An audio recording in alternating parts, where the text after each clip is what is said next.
Mama G, di pa ba tayo chichibog? Nagugutom na ako. Mauna na kayo, hinihintay ko pa si Doming eh. Sabi niya, darating siya para sa apo niya. Seryoso ka ba? Mukha ba ako nagja-joke? Importante para kay Makmak na nandito lolo niya. Pansin ko nga din po eh, na kanina pa inaantay ni Makmak, lolo niya. Tawagin mo na kaya Mama G. Di ba? Pwede naman. Alam mo, may punto ka dyan. Ba't di ko naisip yun? Total, kanina nagpa-load ako. Gutom na talaga ako. Pero alam mo, okay na rin yun na na-late si Doming. Para hindi niya narinig yung mga tanong ng buwisit na nakalbong yan. Di ba? Kawawa naman si Nonoy. Hindi lang kalbay, sinabunutan ko na yun. Ay, sarap upakan. Ito naman matandang to, hindi sumasagot. Nabingi na naman siguro. Palagi na lang. Sige na, mauna na kayo kumain. Kuha na lang kita, ha? Please. Ako na bahala. Damihan mo, ah. Gusto niya doon, sama mo nga ako.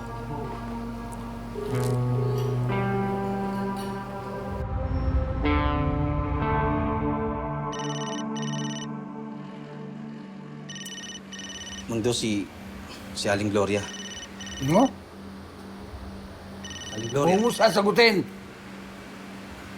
Ikaw ha, huwag mong masabi kay kanino nandito ako ha. Ha? Malilintikan ka sa akin. Oo.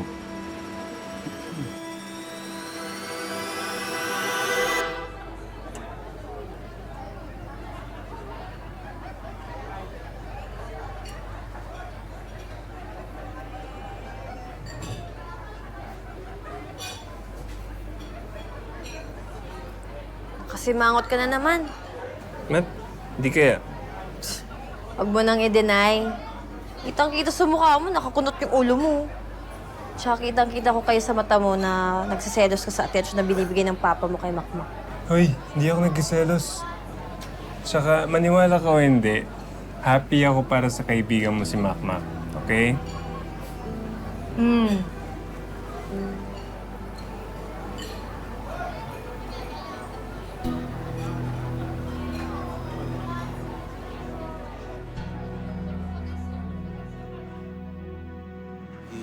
Urologist na nag-check sa'yo kanina, Mangdo. Mabuti naman po at inabutan niya pa ako. Dok, pwede na ba ako umuwi? Opo, tatay. Pwede na po kayo makauwi bukas.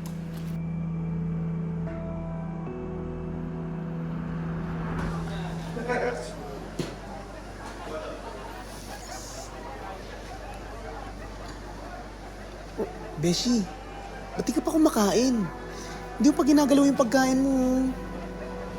Kumukulo yung dugo ko sa kaloy na yan eh. Tsaka doon sa reporter na yun. Basta lang kaya ako. O go, samahan kita. Tara. Tara na. Family yan. Tay,